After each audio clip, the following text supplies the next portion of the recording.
you so much to everyone for listening today. And if you are watching me, please ignore the fact that I look like I'm in an 80s music video. I have a fan going because it is absolutely roasting in my office. So welcome to all of you to today's episode. And thank you so much, Dominique, for joining us today. Thank you for inviting me. So, Dominique, what I'd love to do is first of all understand a little bit about your background, what it is that you do, and what led you to the career and the business path that you've chosen today. Yeah, for sure. So right now I do soul maps. So basically is I will, so we do a lot of energetic healing, right? So I will get into the energetic being of the person that is looking to understand their soul given gift. So what does it mean is, let's say that you have a very, very big gift on your throat chakra, which means you need to speak more. But if you are in a job that you're always asked to remain silent, then obviously you're always going to kind of feel stuck, right? So what I do is I get these messages that I get from your energetic being, for your soul, your divine higher self, and then I help you to bring them forth in this 3D world where we actually live, so that you never feel stuck and you're living on your purpose. And how did I get to that is the interesting part. So I was an athlete.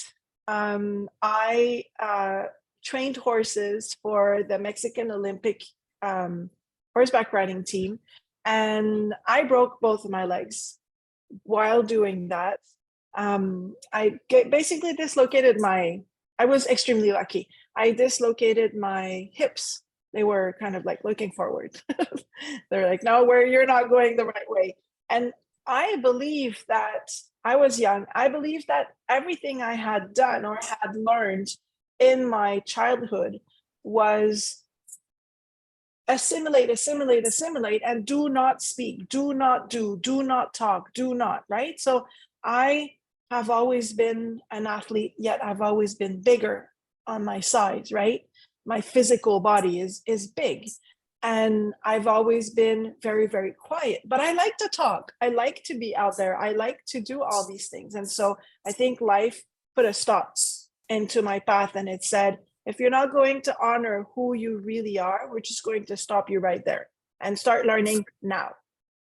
But like a lot of us, I see the red flags, but I did not do it. It took me another 10 years or maybe more to learn and to embody the fact that I do hear or see, and kind of like in a psychic way, know what is going to happen. Yet I was so afraid of putting it out there that I was ill, and I kept it all inside of my physical body, if that makes any sense. And now I just express it, and everything is going very well. So when you say that you express it, what's going on, how does that expression work for you? Is it sort of talking more? Is it more physical expression? Is it creative expression? What does expression mean for you? Yeah, so I voice what I think. So before, I used to, when I was younger, I would have this, so that when I'm talking younger, I'm talking under 10 years old, right? I would feel what is called now, what we identify as dissociating, right? So I would say to the adults in my life, I feel like I'm always kind of like floating on top and looking at myself from a different dimension. And they would just think I'm crazy. Now that I'm over 50, I can say, I believe there is 14 different levels of higher consciousness that we all have access to. I can say it, and I'm not afraid that I'm going to be burnt like a witch in the very, very old ways, kind of thing, right? Creatively, I can go into my work, and when I have clients, and I can say, listen, I see this path in front of me, and it is beautiful. You can speak, you can go on stages, and they're like, yes, but I'm a secretary in a school. Okay, let's work on that. And I'm not afraid to tell them. So that's kind of how I can be creative and I can voice. And the beautiful part of it is I have all these gifts that I've never used before, and now I can help other people to also embody those gifts And I'm not going to tell someone quit your job, right? But I'm going to tell them, here's the gifts that I see. How can we use them in your everyday life so that they help you live on purpose? Right. So,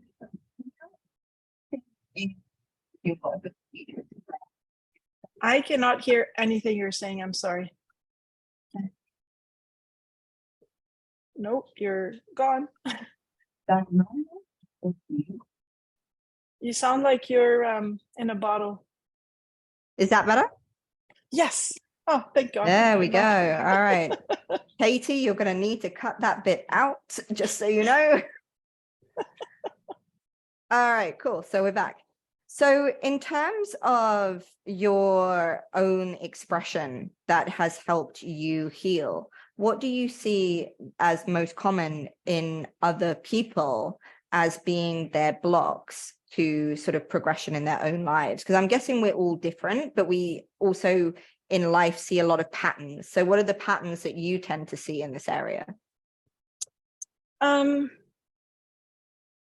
So if I can talk about my own story, as I've carried extra weight most of my life, and I was very worried about that. So instead of focusing on, well, I feel that I should be talking, I feel that I should be drawing, I feel that I should, let's use this word very, very lightly, right? I was focusing on what society was telling me. Society was telling me, you're overweight, you need to work out. So I would work out. I was an athlete, remember, but I was still overweight, and I would still focus on what society instead of what my feeling was, my intuition. So I believe that the biggest block is that and I would say 80 to 90% of the people that come to me, the biggest block is we kind of refuse to listen to our own intuition.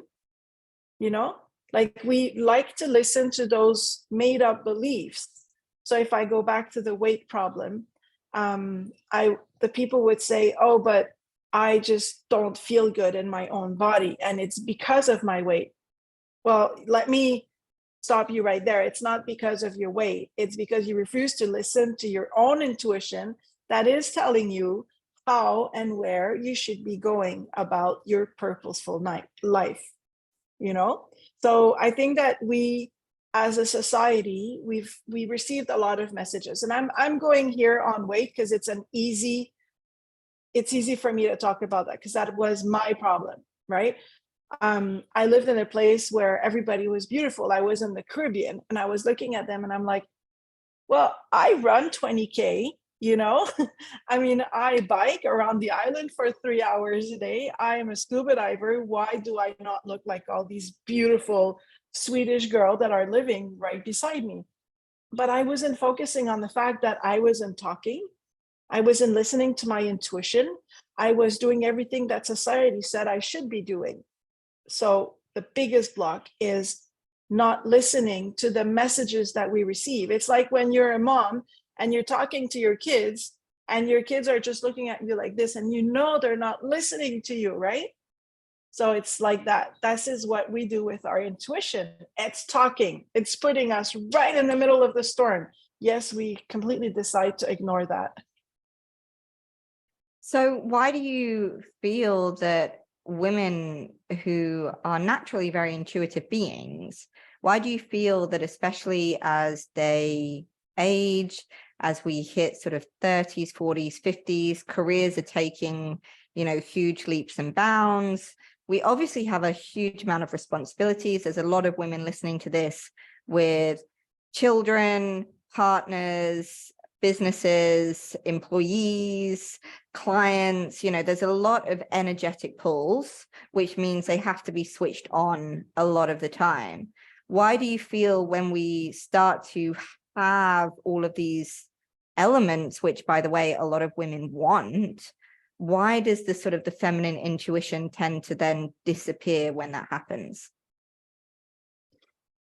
So again, I believe, and these are all my beliefs, right? They might be wrong, they might be right, but hopefully they resonate with some of your audience. A belief can't be right or wrong, right? A belief is a belief. Exactly. So society tells us that as we grow, we need to figure out what we want to do in life and figure out from what they're going to show us. So you are in college, and to get into college, some person told you, here is the things that you can be studying. Here is what is going to be successful. We all know that to live on earth, we need money. So we all not want to struggle, which is normal. Struggling is not fun. And so we grow, we study college. Some of us will go to university, some of us won't. We will get into a career. We still want to be happy in our career. So society will kind of push more towards the so the traditional job is kind of out of the way now, which is very good, right? We can be nomads, we can be whatever we want, but there's still a lot of hours to put. And then we're going to have kids. So society kind of says, well, your kids have to not live your trauma. So let's excel here so that they don't have what you didn't have, right? And you still need to excel in your career because you still need to live on earth. I'm still talking about society. Your body here is telling you, slow down, take a breath, please. Like, take that morning, do not wake up your kids. Have a coffee by yourself. Look outside your window. Oh my God, there's a bird there. Oh, no. Society is very, very strong. Society, kids have to be up. They have to have a perfect, healthy breakfast. They have to be dressed. They have to be in school in time. Because if they don't get in school in time, then I'm going to have to go all around the school, go to the secretary. I'm going to be late for work. See how it goes? But your intuition here is probably telling you, slow down, take a breath. No one is going to die if you're a little bit late. But we have learned that being late is not good, which, in my world, I try to be so early that I'm never late, right? But this is what we do. And then it comes a time when, our kids are older and they're doing their things on their own. And we kind of like are in our career when we go, now what? Well, I want to travel. I want to do this. I want to do that. But I'm still young. You're still in your 40s, like late 40s, early 50s.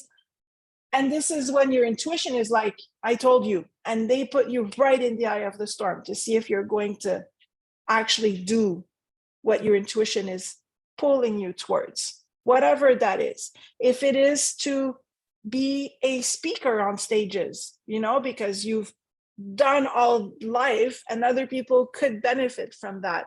And then you're like, oh no, but who am I to speak on the stage? And then intuition kicks in again. So I believe that in that late 20s to maybe mid 40s, we are so focused on doing what we have learned. And we don't even think of, a lot of us do now think of ourselves, but we don't think, is what I'm doing right now really what is the best for me? Is it for the greater good? I believe that we just kind of say to our intuition unconsciously, I'll deal with you later. And that comes when, there's just us kind of in the melting pot. Okay, so when women do not listen to their intuition and when they do not express themselves for decades, and when they hold all of this inside, how does that manifest itself in a physical sense? Because everything we're talking about is in terms of intuition, expression, emotional and spiritual connection. These are very intangible. And for a lot of people, it's hard to change something if they can't see a tangible result. So in that sense, do you see tangible physical manifestations of Oh my God, yes. holding this? Okay. So again, I can talk about my story because it's the only one I really know, right? I would block. I would not be able to walk. Like I would just like wake up in the morning and I was on the bed and there was no way I could do anything. It was so intense. It hurted so much. I had problems with my wrists, all my bones, all my everything. And then I'd go to the doctor and they're like, well, take pills. But I knew inside me that it wasn't what I needed. but I was literally physically blocked. Again, I was an athlete. I ate properly. I was overweight. And I'm not talking a little bit overweight. I'm talking a lot overweight. I could still do it all, right?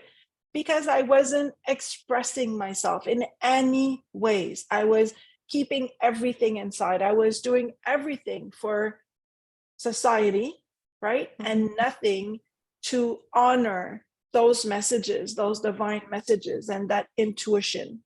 I was just blocking. Again, I'm going to deal with you later. You know, when I'm like 50, my kids are grown, I'm good, I'll deal with you. Right now, can you please quiet? Well, that all comes back physically. And a lot of the time, some people are going to say, oh my God, I'm sick. I don't know what I have. Hear it. You're refraining so much from listening to your intuition that we really get sick physically. We feel swollen, but a lot of the bone issues, you know, like the chronic pain is probably from that. I mean, there are sicknesses, right? And I am not a doctor. I'm not saying that you're not really sick. What I'm saying is that physically it really hurts to not express yourself. Absolutely. Absolutely. So what are some of the ways, so someone's feeling like this and they are, you know, what we could probably call a traditional member of today's society where women want it all. And by the way, so do I, you know, I have no problem with that. But there's a lot of overwhelm, a lot of stress, and a lot of pressure that goes along with that. And maybe, you know, we find ourselves as a woman listening right now who doesn't have time for themselves, who feels trapped, who feels like something's missing, who keeps finding herself energetically depleted or sick or ill. And she's going, oh, maybe there's something in this. Maybe what I'm listening to is the key. What would you suggest those first steps for her might be? Okay, so first of all, and I remember when someone said to me once, I'm a single mom, I have kids, and when my kids were very small, I did not have money, and they're like, well, you need to take time for yourself. I'm like, seriously, where am I going to find the time? You know, so I hear you. I totally hear what you're saying. And the trick that I did was color coding an agenda and not getting out of that. And it feels very, you know, it's a very basic practice that most of us has heard of, right?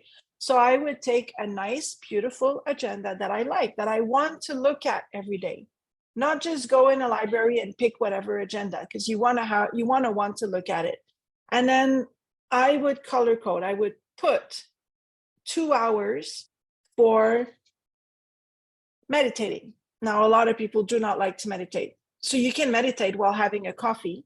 You can meditate while walking.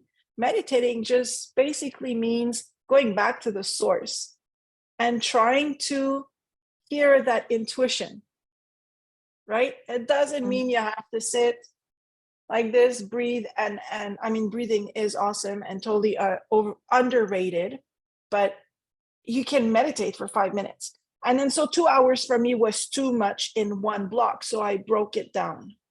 I knew that at work, I had 1 hour to eat.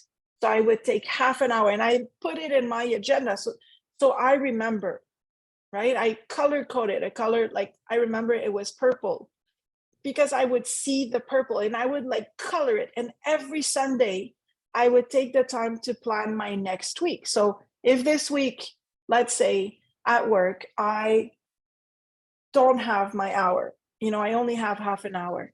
Well, I'm going to move that block somewhere else so that I have my 2 hours to myself in a day. My kids are unschooled, which means I don't tell them when to go to bed. You know, it is a way of, I let them take their own decisions. So for me, I couldn't say, oh, I'm going to bring them to bed earlier so that I can have more time to me. I had to melt my life, and they're homeschooled. So they're at home, they're unschooled, they're always with me. So I have to really like melt in my life with my work. I work from home with that, but color coding an agenda, making it very easy for your eyes.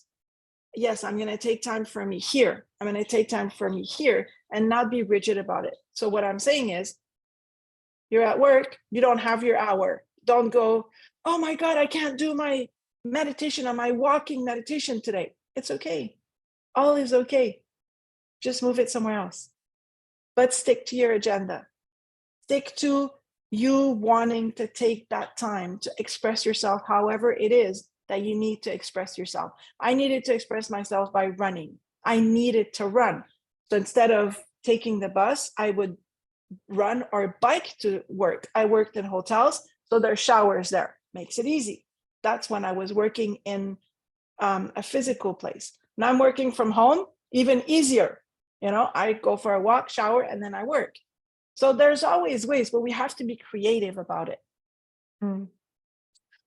I completely agree with the color coding. That is exactly how so I don't do it on an agenda. I have it on my, online calendar, but everything is in colors. And when you're within one color, that is, I don't know, for me, a client session, your mind doesn't need to be anywhere else because you know that you've got that block of time coming up. So I completely concur with that. I love the idea that every week you're there with like felt tip pens coloring in the next week. I think that's a brilliant sort of way to do it. So to finish off today, these women who are sort of thinking, okay, I get it. I hear you about expression and expressing myself. And that's sort of been a key theme throughout what you've been saying. And for you, you said it was running. How would you suggest they identify how they need to express? Because often we can try hobbies and different things and they don't melt with us and we don't feel that it quite suits. Is it just trial and error, or is there a more efficient way of finding your way of expression?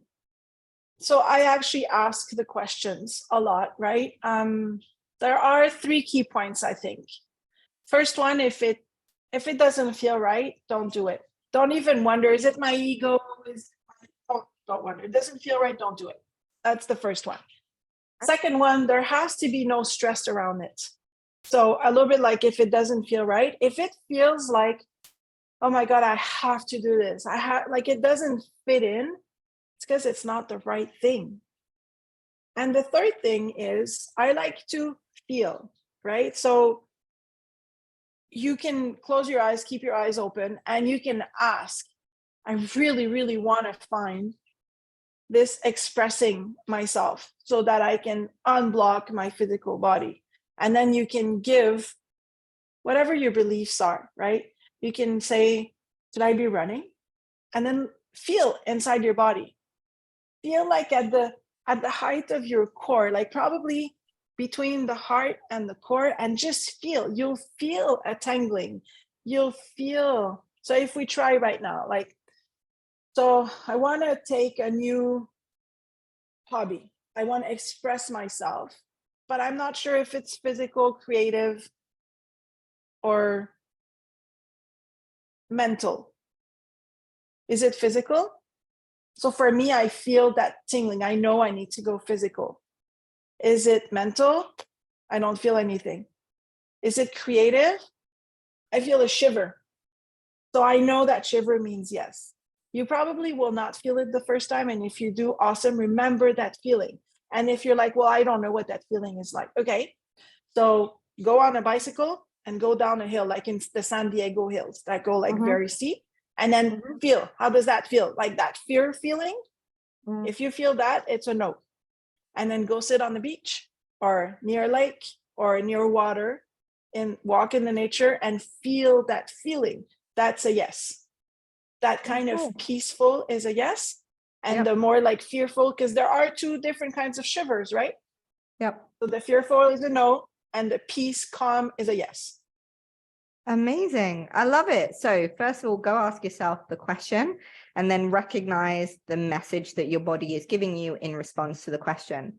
So fantastic. Really, really interesting to talk to you. And thank you so much for sharing your wisdom and also a lot about your own personal journey, which, although different to everybody else's, will still be relatable in, we all walk our own story, but each story has so many aspects in common. So thank you so much for that. And thank you to everybody for listening to today's episode. It's been a pleasure as always. And I look forward to seeing you on the next one. So that's goodbye from me and goodbye from Dominique. If you're struggling with your own physical health, whether that's your body shape, weight, or anything else, then head to thehealthandfitnesscoach.com to learn about how our coaching helps women just like you over the age of 40 to unmenopause their life, go from hormonal to healthy, blast the belly fat, and shed up to 100 pounds of weight in the space of just 6 to 12 months by really focusing on habit change, behaviors, nutrition, exercise, sleep, hormones, and everything in between. If you're ready for a permanent, simple, and sustainable way of life that focuses on a holistic view, then we're the right place for you. Head to the website, that's thehealthandfitnesscoach.com for more information.